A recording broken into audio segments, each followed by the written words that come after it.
All right. Well, thanks for joining us for Summit Stories. With me today is Abe Abich. Abe, we're super excited to have you on. Thanks for joining us here today. Happy to be on, Jonathan. Cool. So you're in the DC area, right? We are, yeah, Northern Virginia, the burbs, suburbs, 30, 40 miles west of DC. But yeah, DC metro area. Okay, very cool. It seems like your area is just naturally has a pretty high response rate. We were talking just a minute before we jumped on here that you guys generally have a pretty high, not only affluence level, but also just education level in your area. And it seems like an awesome place to be marketing. So are you from DC? Did you move there? Have you always been in that area? Yeah, I grew up in Arlington, Virginia, actually. So in Northern Virginia, the DC metro area, it's a very transit area. It's a very diverse area. And most people that live here are not from here. They're transplanted in from out of the country, from all parts of the country, a lot for government jobs and so forth. But yeah, I was, grew up in Arlington, grew up there all my life. And, so we're in Ashburn and Leesburg now, just 30, 40 miles west of Arlington in Loudon County, which happens to be the highest income per household county in the country. And so there are some wealthy areas around here, but, with that, there's a lot more education, on retirement planning and education in general, which is a good thing, but also more competition too. There are tons of investment and financial advisor firms all over the place. So you really have to try to focus on how you're differentiating yourself from the competition. Yeah, I think that's something you guys have done well. I think on Facebook a couple of weeks ago, you were doing like the best of Loudon competition, and that may be one of those things you're doing to try to just raise awareness. How did that work?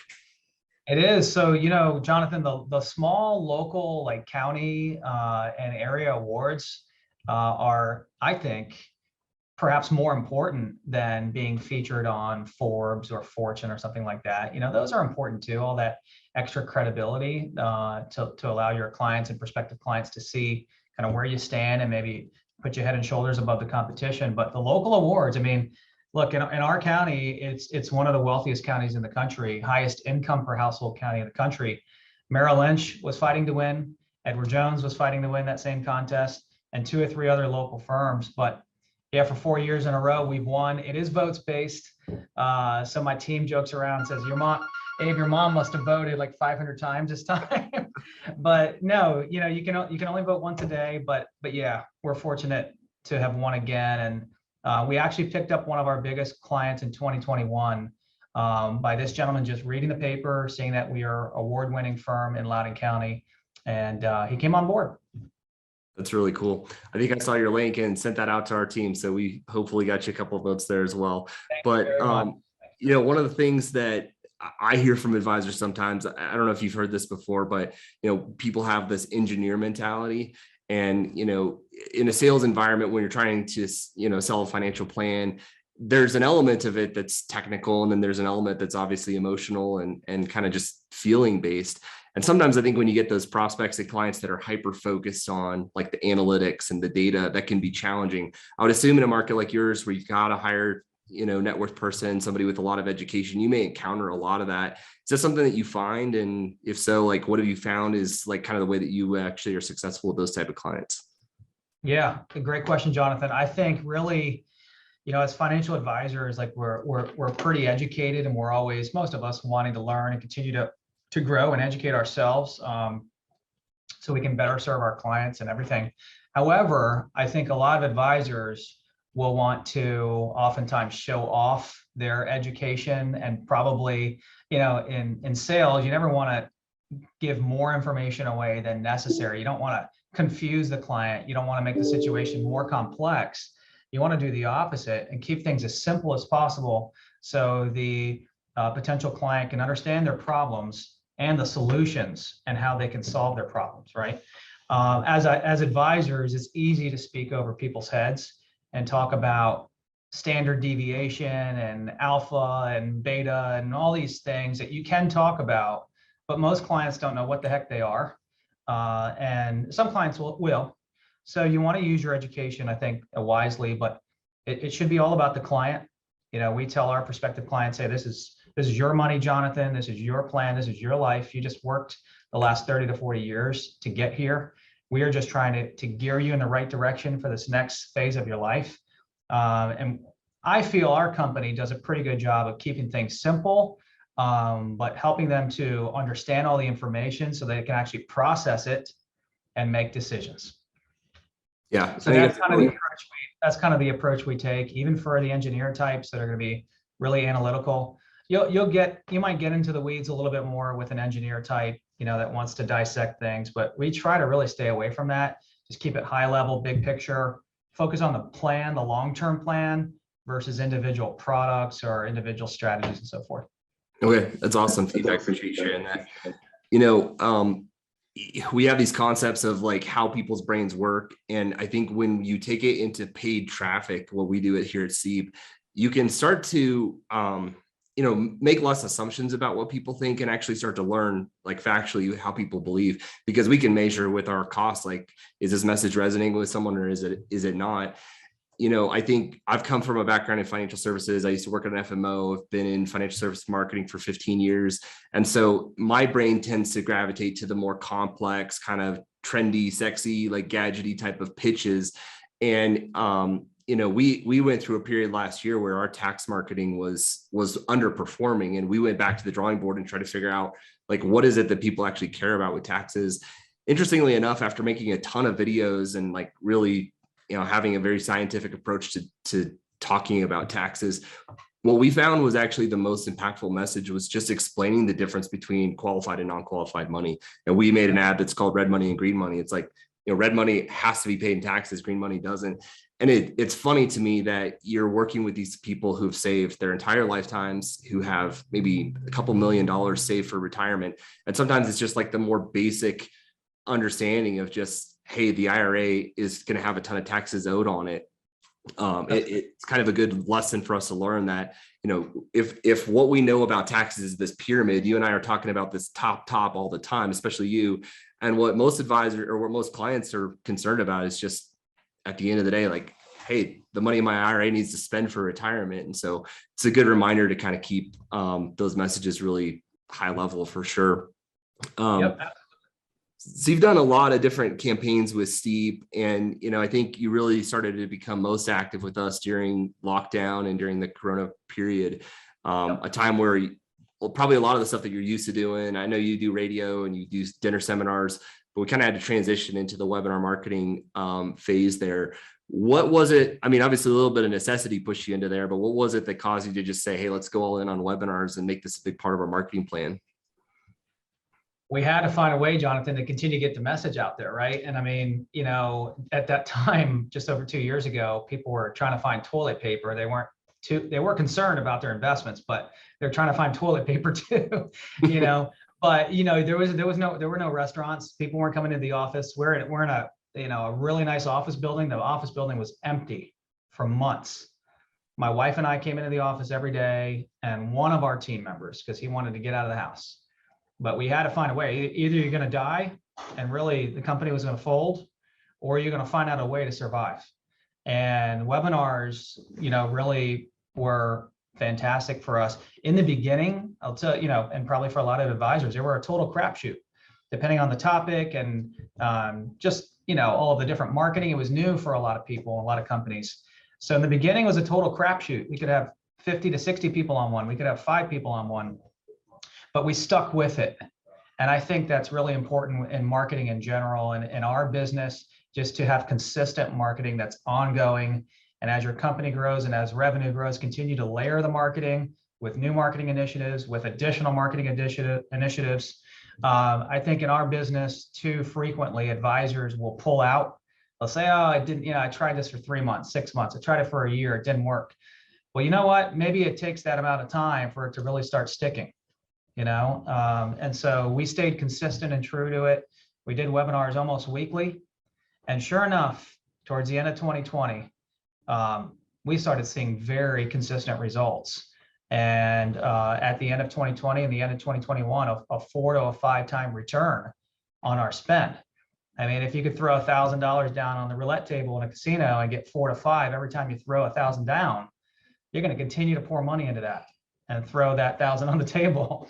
And so we did, and we started doing more and more. And so they're a consistent part of our marketing campaigns. And we really use the webinar campaigns to drive other prospects to those resources as well. Like if someone calls in from the radio or TV shows and they have an appointment coming up in the future, we'll say, hey, by the way, we got a webinar tomorrow night on smart retirement tax or whatever the topic is. If it's a female, the women's retirement roadmap, and it's a great opportunity for them coming off another marketing source to hop on for an hour and hear you speak, or 30 or 40 minutes. We really leverage it. And I believe all marketing works a little bit, but when you're doing have a lot of marketing initiatives, they can work in hand, and you have that cross marketing that you can really leverage. So that's awesome to hear. I love that story you told about just being consistent there. And I had a conversation with the advisor the other day, and he said, is an experienced advisor, really successful business. He said, most of the time when advisors have a poor marketing campaign, the first thing they do is they call a friend or call a buddy at an FMO and say, hey, what other vendors are you guys working with? And it's just, switch to a new vendor immediately. Right. And his point was that, maybe, two things. One is maybe that there's a part of it that we can do better ourselves to make the campaigns more successful. Part of it is that the vendor that's worked with you the longest probably has a better understanding of what's happening in your market and has the fixes in place to address those things. So I think having that long-term horizon on marketing is really important. And that's obviously a lesson that's paid off for you. So with webinars specifically, I think that, we're right now, it's June 10th, 22. I think a lot of advisors are wanting to transition away from digital and into physical events. I know we've seen a lot of that in our business. I think right now it's like a 90-10 split between in-person and webinars right now. But do you see a path forward where webinars can continue to be a part of marketing, and kind of how are you going to implement that part of your plan going forward? Absolutely. I mean, look, yes, I think things are opening up more and more, and I don't think we're in a pandemic anymore, but maybe these types of, situations are here to stay. And so I do believe webinars and digital marketing and just being able to get that education from the comfort of your own house or wherever, even on the fly, you're on a bike ride, on a walk, and listening to a podcast or watching a webinar, to be able to get that information anywhere without having to watch it, or see it Tuesday at 6 p.m. I think is huge. We're in a society right now where we want things instantly. And, if you have a prospect searching around the internet for annuities or retirement planning and advisors, and they come across your ad and they can watch that webinar instantly or the next week, for example, from the comfort of their own house, versus coming into a restaurant where they're going to get a steak and wonder what's up. I think it's a great marketing avenue, and I think it's here to stay. I do believe it's here to stay. And I believe that if you're not involving yourself in digital marketing, the webinars and other areas as well, that you're going to get, you're going to get stuck behind. It's here to stay. And I think that, there was a lot of bad in the pandemic, but this is one of the good things that's here to stay. Our ability to be able to leverage technology more and the digital space. Yeah, I think what it did for advisors, obviously, it forced us to go online and reach people. But I think even beyond that, I think it pushed the consumer market to adopt technology sooner than they would have. I mean, when the only way that you can talk to your kids or grandkids is through like a Facebook call or a Zoom call or something like that, like parents and grandparents started to adapt to technology. And I think that kind of worked in our favor, as people were just by necessity having to use technology. But, one of the things we've done recently, we've retooled some of our webinars a little bit, just try to make it fit for what we're going through right now. We've started this new ability for advisors to have an on-demand webinar that can be viewed at any time. And one of the things we did with ours, if you go to the Steep website, there's like a big red banner that says, hey, learn about our new evergreen webinars. That's our best lead generator right now. People go to our site, they see that red banner, they can learn about it right this minute. They don't have to schedule a call or, any of that, just instantaneous. And I think finding ways to repurpose content and, plug that into your website, send it out in emails, talk about it on your podcast, send warm leads to it. It's a huge advantage. I want to talk to you a little bit, Abe, about just kind of the sales process with webinars. I know there's some differences there. We're doing like 15-minute calls instead of like real appointments from seminars. You've got like this virtual element at play as well. Maybe even like the total number of meetings and things have changed. How did that affect you, and what sort of changes did you have to make to your sales process to make webinars work for you from a sales standpoint?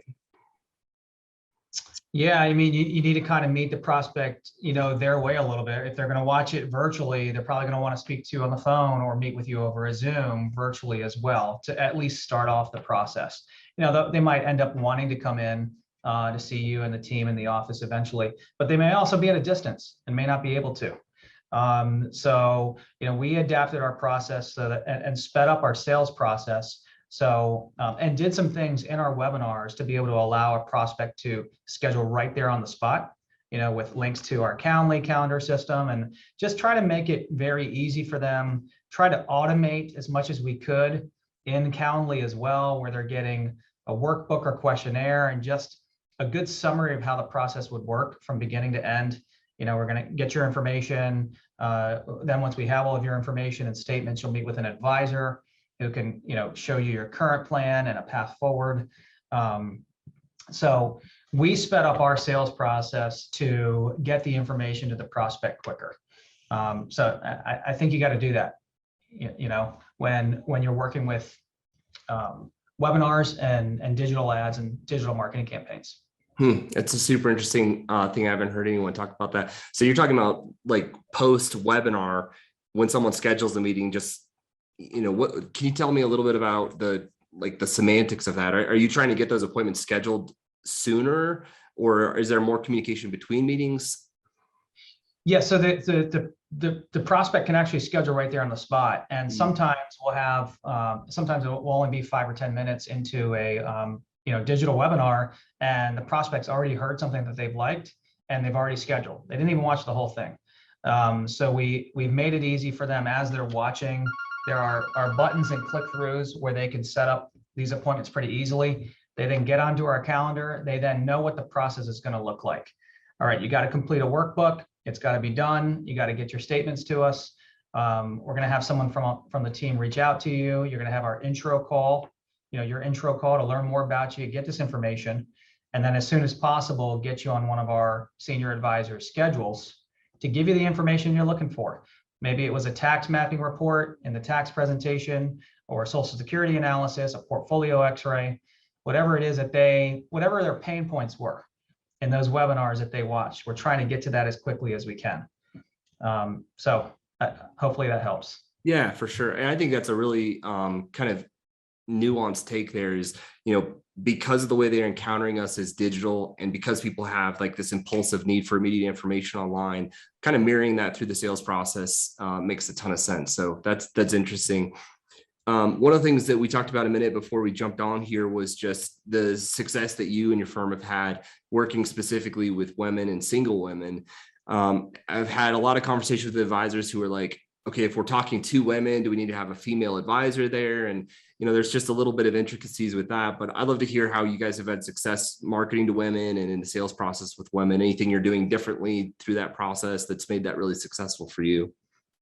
Yeah. So up until just now, more than half of our company is female, and now we're a 50-50 split between male, female here at the company. But we do have some female advisors, and our female advisors and staff are always at the events, whether it's a dinner workshop or a client event. So a prospective client can see that we are diverse, that we do have women here. One of our female advisors is also a certified divorce specialist. We'll use that to our advantage. Obviously, a lot of people are going through divorce. But I think, for us specifically, we have a nice family feel here. I think, we do really well with single women that are just single, divorced, widowed. I think our style does well with women in their 50s and 60s. We're not a pressure type of firm. We just seek to educate, help them solve their problems. So they feel pretty comfortable with us. But the Women's Retirement Roadmap webinar, I mean, if you can speak intelligently and knowledgeably on the concerns that women have heading into retirement, they're going to live longer than men. Healthcare is going to be a bigger concern for women because of that. Most women haven't saved as much as men have, because they were staying at home, like my mom, raising my brother and I, not working. If you can address those concerns, and if you can be empathetic, and you can act and truly care for these women who are really on their own, oftentimes doing really well, sometimes really, really needing the help. it's just great to serve women as they head into, their retirement in phase two. So we've seen a lot of success with that demographic. That's cool. Yeah, some of the content that we use inside the roadmap presentation comes from like an Allianz study called Women, Money, and Power.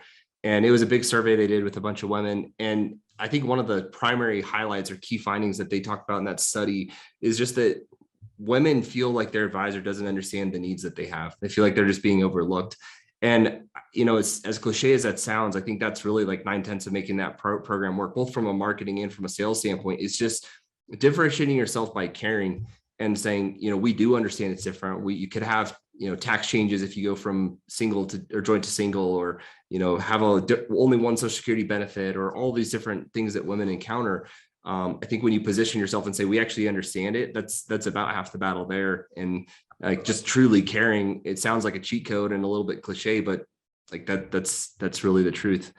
Yeah, I think that's an advantage that we have as independent financial advisors, versus someone working with a big box firm where they're more of a number. They're not going to be cared for as much there as they should be cared for working with an independent advisor. I mean, you have the capacity to be able to care a lot more, and we should be. And that's a big reason why our clients come over to us, because they see that the planning is a lot more comprehensive. We're not just investment managers, but oh, by the way, they're going to answer the phone. They're going to respond to the emails. They're going to act like they care about me. They're going to give the attention to my plan and my family that, I feel I need and deserve. And with that, I've got a good comfort level there. Yeah, very cool. So kind of keeping in line with that, talking about what we're experiencing right now, we've seen, I think the S&P is about 25% off of its like recent high. And I know that's bringing concerns into people's lives that they maybe didn't have when we had the sustained bull run. Obviously, we had the 2020 freak out that we bounced back from pretty quickly. But what are people telling you right now? What are kind of the concerns that people have specifically related to the market and their investments? And, what sort of stories have you heard from people in the ground level right now? Yeah, probably the three biggest concerns: market volatility, not wanting to continue to see their account balances go backwards. Inflation is obviously very top of mind. It's hot right now. It's high. And then taxes. Those three things. And most investment advisors are not going to help their clients with tax planning. They're going to try to find ways to make sure that the assets keep up with inflation. But also, most investment advisors, we found with the big box firms, are going to stick to these cookie cutter models that worked 5-10 years ago, like that traditional stock bond mix, that's that traditional 60-40 mix. We see a lot of that continuing to come in today, and the entire market's down, not just the stock market, the bond market's down too. And these advisors are telling our prospective clients, well, just ride it out. Look, there's nothing else we can do. All of our clients are in the same boat. The markets go up and down. And I'll tell you what, a 59-year-old, a 65-year-old, a 72-year-old does not want to hear that. Mm-hmm. And they know there's got to be a better answer. That's where we can come in, as fiduciary advisors, not just investment advisors, but fiduciary advisors that offer comprehensive plans with products, solutions, investments in the market and out of the market to provide them what they are seeking. I mean, these people need layers of protection wrapped around their life savings as they're transitioning into retirement. They need a plan for taxes. Right now, we might be at the lowest tax rates in our country's history, $30 trillion in national debt. I mean, the chances are probably pretty high taxes are going up. These are all valid concerns. On the tax side, people have been told to save in 401ks, TSPs, and IRAs their whole life because when they retire, they're going to be in a lower tax bracket. And that's not true for a lot of people in this country with pension, Social Security. And if you got a couple million on top of it, you're probably not going to be in a lower tax bracket. And then what if the tax code changes and goes up? So these are all valid concerns, and inflation as well. Now more than ever, people have tons of cash in the bank and they're looking for safety.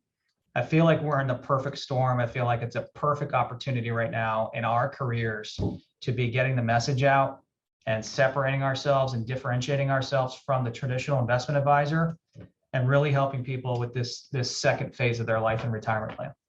Yeah, it's key. And I think that, some of these things are hard to know how to deal with. I was talking to someone at the office the other day and they said, hey, when are people going to get fed up enough to do something about this? And we were talking about gas prices. Like, well, what are we actually supposed to do about gas price? How is this actually going to affect us? I think maybe the consumer mentality there is just to go into a shell and be like, oh crap, like it's kind of a bad situation. But I think when you compare that with like actual planning and like results and like, hey, here's actually how you plan for these sorts of things, that makes a big impact in people's lives. One of the things that you had mentioned to me earlier, and I want to make sure I highlighted this when we were meeting here, Abe, is does your, excuse me, your team's use of like some of the other resources that Steep gives you at no cost. One of the things we do with webinar specifically is that we'll provide a separate registration link. That one of them is what we'll run our paid traffic to, and the other is one we give to you in your office that you can send emails out to. There's a lot of talk in the marketplace about email, and like build your email list, get sales from people who are already in your database. A lot of people hear that, but they don't really have a plan on how they're actually going to execute that. But I'd love to hear kind of the emphasis that you put on growing that email list and how you've been able to kind of enhance the marketing you're doing by supplementing your marketing with your emails.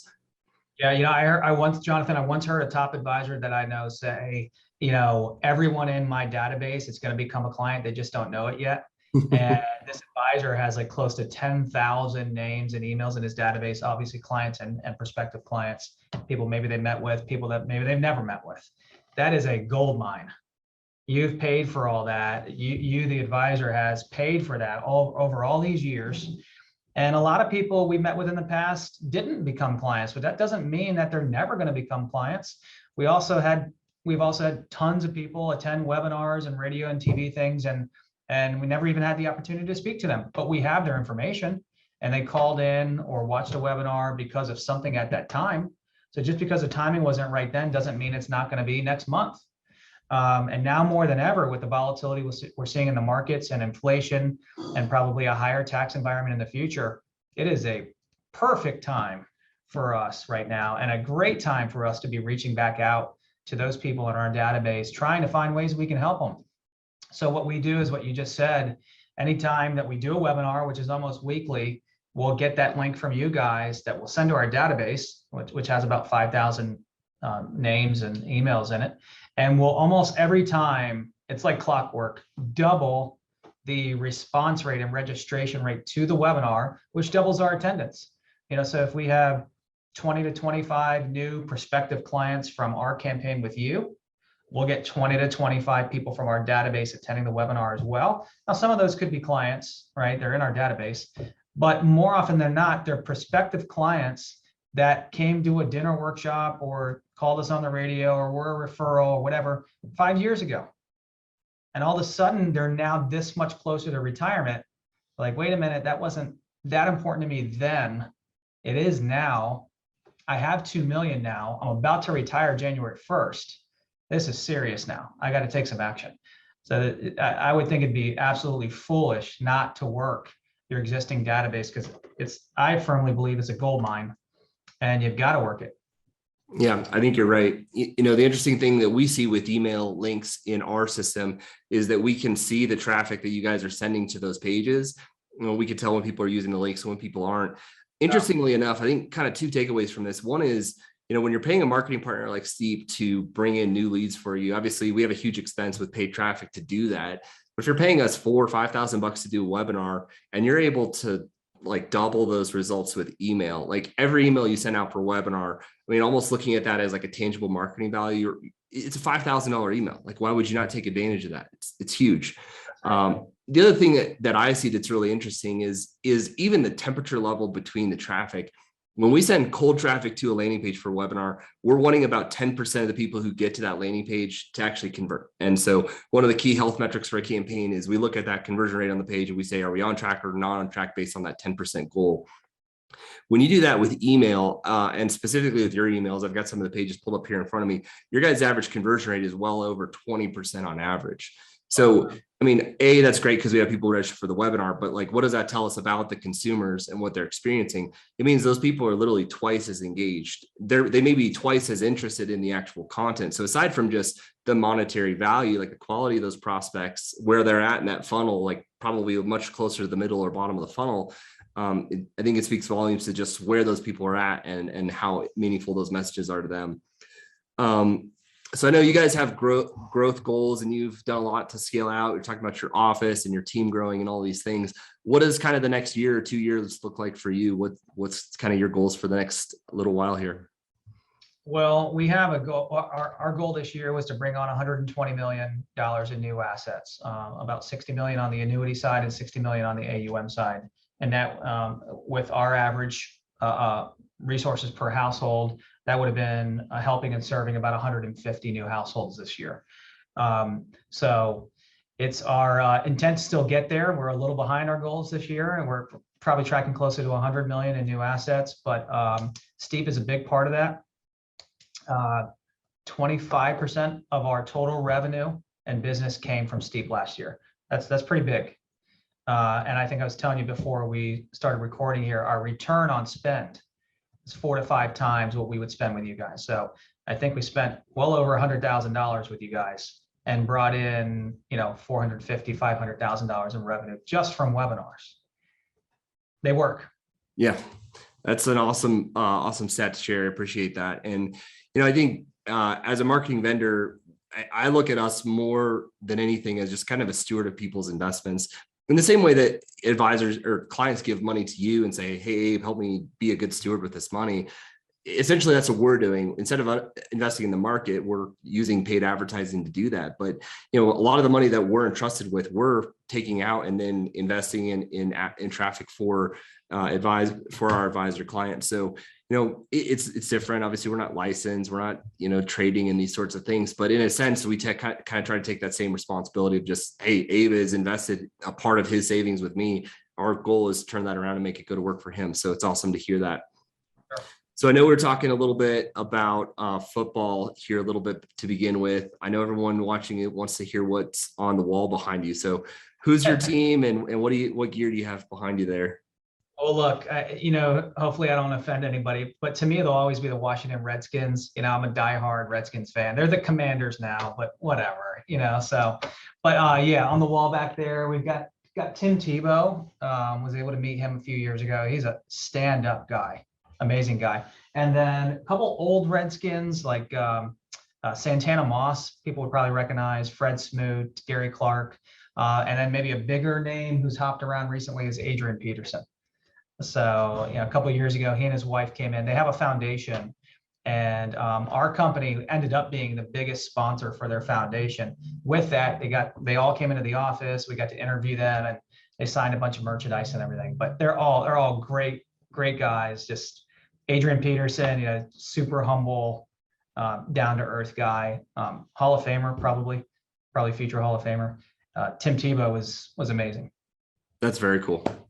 It's cool to see you making an impact in your community and being able to rub shoulders with some cool people. So wish you guys the best of luck as the first year of the Commanders this year. And I think Washington football has bright days ahead of it. It's just been kind of a weird last few years, but the thing here is in this area, it's like, oh, we got a new season coming around. There's always, it's like the owner is the issue. The owner, he's gotten in the way, but we'll see what happens this year. It's funny, as a younger NFL fan, I remember hearing, we're in the AFC West. We've got the Raiders in our division. And I remember hearing my dad always talk about, the Raiders, like their ownership's always weird. And like, that's the issue. And I'm like, as a younger kid, I'm like, I don't know, owners, like they're not on the field. The players are on the field. How can ownership have that big of a role in it? And, growing and now all of a sudden, owning a business and having staff of my own, it's very clear, I think, now to look back and say, yeah, it's Pat Bowlen, who owned the Broncos for a long time, like he set the standard in Denver of, hey, we are here to win championships. He's like one of the, he's got a lot of money, but he's one of the least affluent owners in the NFL, but he set that standard for winning and always held a standard to that. So some business lessons to be taken away from that. It's like, yeah, we can put our players on the field and tell them to do what they do, but at the end of the day, leadership has so much to do with the results at the end of the day. So that's right. Cool. Well, Abe, I appreciate you meeting with us here. We love having you as a client. Anything we can ever do to help you, we're here to do it. And I just appreciate you sharing. I know this is good for me. It's good for our team to hear this sort of thing. But I mean, there's advisors. I think being a business owner and being an advisor can be lonely. I mean, yeah, you're in these groups, you're in these communities, and there's other people who do what you do. But at the end of the day, like, you're the only guy in your office doing what you're doing. And there's a lot of benefit and camaraderie and team I think we can build among the advisor community when you share like this. Absolutely. That's how it should be. That's right. Thanks again for joining me and appreciate it. And best of luck. We'll help you anything we can do from our end to help you hit your goals for the end of this year.